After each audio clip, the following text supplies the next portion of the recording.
جے فتح بیت المقدس کا موقع بھی ہوئے تو یہودی مطالبہ بھی کر دیں عمر آئے گا تو چابی دیں گے، تو پھر بھی حضرت عمر پورے صحابہ عشرہ مبشرہ کو لے کر نہ جائیں، پترا دھیاں نو نال لے کے نہ جان، ایک غلام جان تے ایک عمر جان۔ ہاں جی، مدینے تو چل کے بیت المقدس حضرت عمر انج گئے تے غلام نو فرمایا فرمایا سفر لمبا ہے، 2 سواریاں نہیں لے سکتے، ایک قوم دا خزانہ سی لوٹ نہیں سکتے، سواری ایک کوئی ہوئے گی، عمر کو ضرورت ہے، اور تو بھی اس پر سوار ہوگا، میں بھی اسی پر، باری باری۔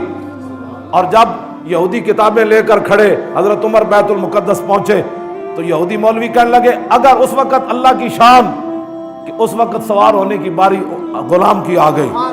حضرت عمر کے نکیل پکڑنے کی باری آ گئی، تو آپ نے یہ نہیں فرمایا یار ویکھتے سے تھوڑا جا خیر ہے عمر سوار ہو دے، پتہ لگے عمر آ رہا، نہ انہوں پتہ سی اینج نہیں بات گل وچ ہو رہے۔ میں آکھا اقبال اور 36 لاکھ مربع میل دے حکمران ہومن تے شانہ ہے عمر، حضور فرمایا میرے بعد کوئی نبی ہوندا تے عمر ہوندے، عمر دے راستے تو ویکھ کے شیطان راہ تے نس پاوندے، عمر دی زبان تے حق بولدا ہے، یہ ساریاں شانہ ہومن۔ تے میں کہا اقبال غلام پھر سوار ہوئے تے عمر نکیل پھر پکڑ لوے، کیوں آیا؟ کہنے لگا تیری نگاہ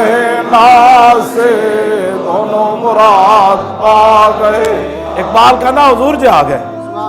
حضور آ گئے، غلام اونٹ پر سوار اور حضرت عمر نے نکیل پکڑی ہوئی،